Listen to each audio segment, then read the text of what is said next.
Dear person in the year 2219. So my name is Joe. I come from about 200 years ago, which sounds like a ridiculously long amount of time. Like I think about the year 2219, my brain can't even fathom that. But really, that's only about 7 generations, if a generation is considered to be about 30 years or so. But I mean, like, there are people alive right now who knew Civil War veterans when they were kids.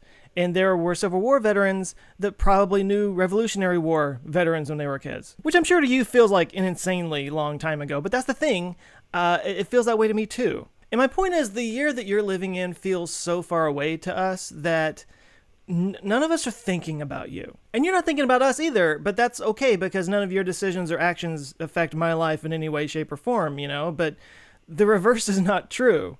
Our actions and the way we live our lives drastically affect the life that you get to live. And that means that the fact that we're not thinking about you at all is troubling. By the way, it just hit me. How are you even watching this? I mean, the way I consume media has changed like 1,000 times just in my lifetime. I can't imagine with that pace of change what you're doing right now. Like, do you just have contact lenses that project images onto your eyeballs and you just live in this sort of like augmented reality world that just has a digital layer, on top of it or something? Or I don't know, maybe it's not contacts, but it's like an implant that you get when you're born or something. Or maybe you just have like some glasses or something that just sort of beam video into your head.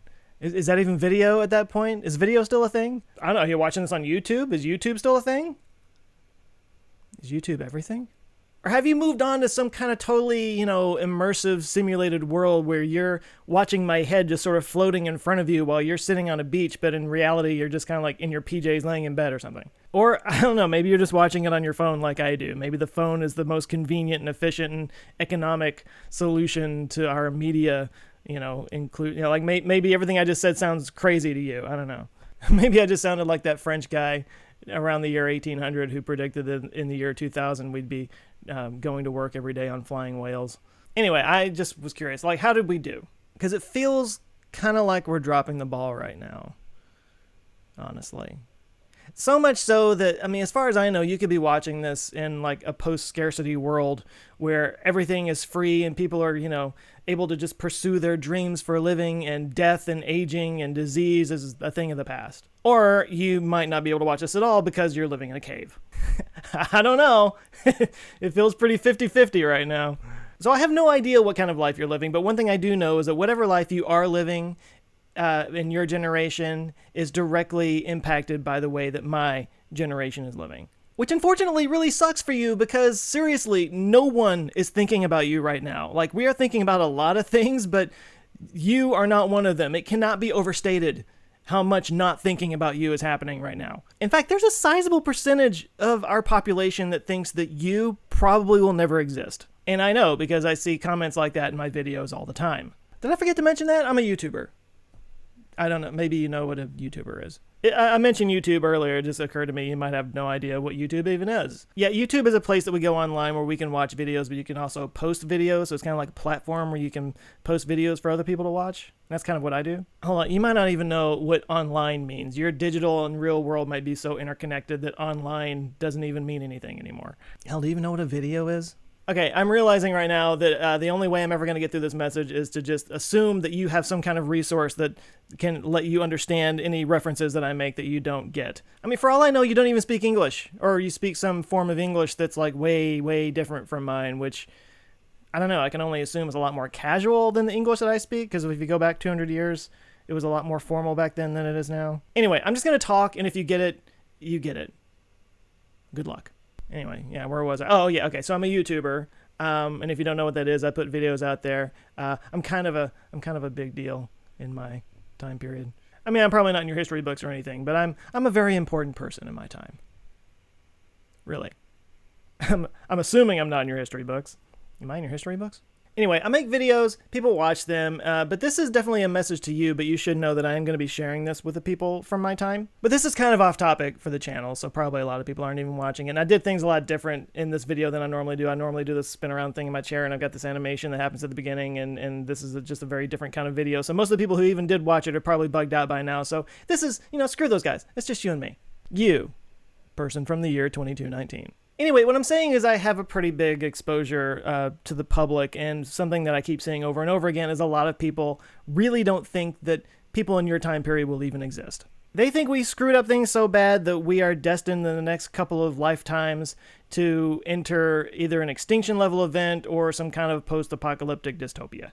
I am not one of those people. I think that all in all, your life is probably not going to be that much different from mine, and that the world that you're living in is probably going to be, on the whole, a little bit better than the world that I'm living in. At least those are the trends that we've seen over the last 200 years. And a lot of people are saying that we've gotten too big for our britches at this point, which we definitely have. But I think that the ingenuity that got us all this progress so far is not going anywhere. In fact, it's only probably going to accelerate over the next 200 years. I mean, our population is growing dramatically, which comes with its own problems. But when it comes to problem solving, I think, having more brains is a good thing. You will likely have a lot more brains in your world than I do in mine, so you might disagree with me on that.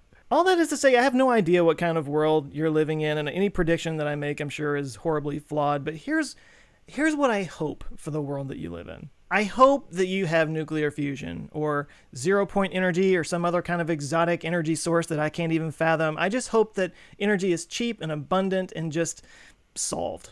I hope that the idea that we used to burn things for energy sounds as primitive to you as a house without indoor plumbing does to me. I hope that the increased CO2 levels in the atmosphere is something that you guys have sorted out, or that it turned out to just not be the problem that we thought it would be. My bet is that your world is quite a bit different from mine. There's probably huge swaths of the world where it's just too hot or uninhabitable, like people can't live there. There's probably, the sea level has risen quite a bit, so there's probably been a lot of mass evacuations, which probably led to some rough times.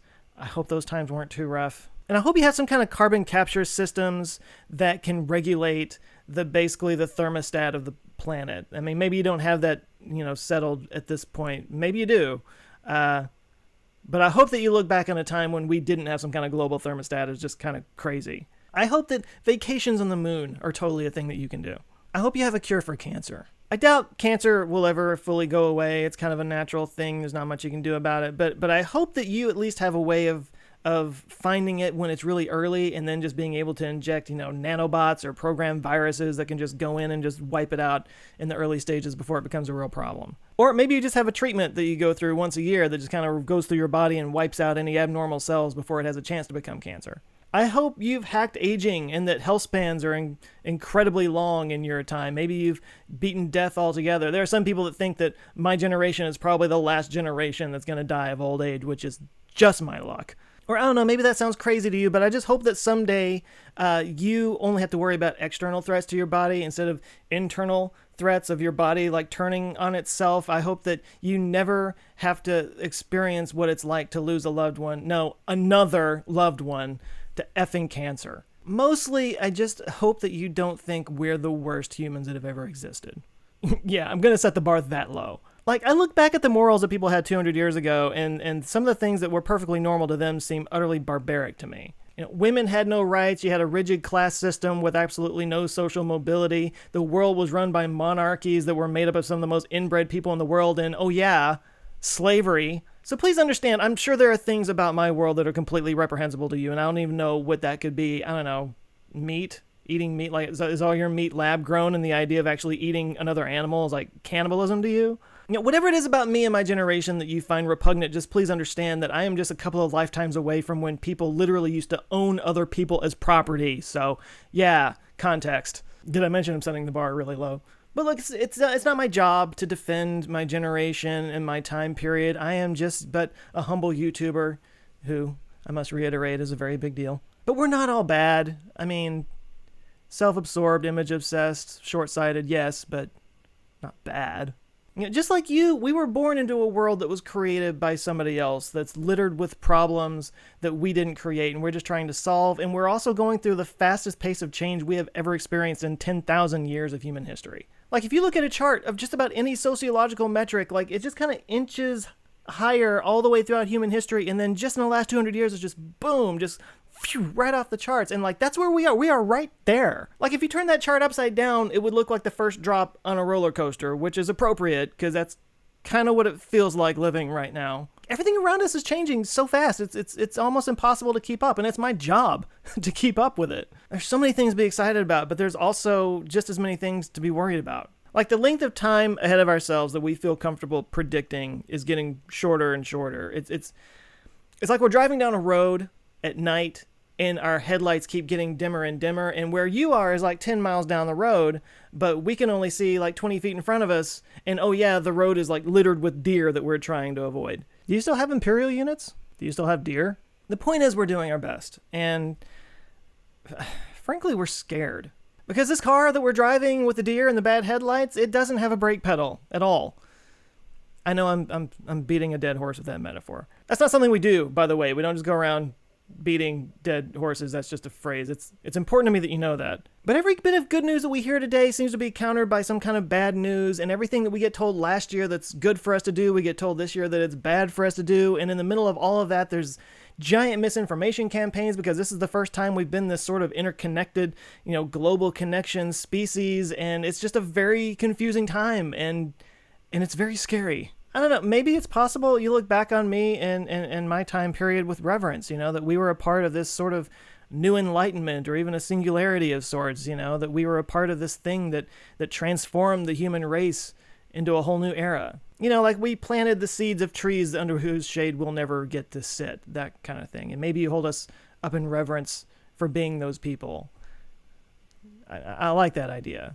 A lot of people today predict that crazy increase that we're seeing and everything will have to taper off eventually because it's, it'll be more of an S curve instead of a giant hockey stick because ultimately we're just gonna run out of resources. It's just gonna have to slow down. But I hope that leveling off of the S curve is a good thing and not a bad thing. I hope it's just because we reach some kind of technological barrier or because we just kind of slow things down a little bit, and it's not because we hit some, resource depletion and everybody starts dying. I mean, ultimately, as long as we're on Earth, that sort of growth, especially the population growth, I mean, it's got to have some kind of limit unless we colonize the moon or Mars or, live on O'Neill cylinders or something like that, which I don't know, maybe you're watching this on one of those. My bet is that we'll have research stations and all those kinds of places, but maybe not colonizing in mass. Maybe. I'm 100% sure whatever predictions I make seem just incredibly hokey to you. You're probably looking at me and being like, oh, that primitive 21st century guy, he thinks he knows things. That's so cute. And that's fair. I'm sure there's nothing I can say to you that you don't already know. But still, this is nice, being able to sort of talk to you over the centuries. It's probably the first time in human history that we've been able to do a message like this. I mean, people have been leaving messages for future generations since we've been painting on cave walls, but this is different. This feels more intimate. Even though you can't talk back. You never call, you never write. Do you know what calling and writing is? Anyway, to wrap up this message, person of the year 2219, I hope that you have a wonderful life, and I hope that the world you live in is better than the world that I lived in, and I hope that I and the people of my generation had some small part to play in that. If we failed you, our intentions were good. There's just a lot going on right now, and we're trying our best, but what road they say is paved with good intentions. It's the road to hell. That's a phrase they say. The road to hell is paved with good intentions. It's something that they say back now. If you didn't get that, trust me, it was witty AF. And if you don't know what AF means, just look it up. Anyway, I wish you the best, people of the year 2219. I promise I'll do my best, and my generation will just do what we can. Maybe we'll eventually start thinking about you. Oh, and if it exists, definitely go check out the 10,000 year clock, because that sounds really cool if it exists. Okay. Take care.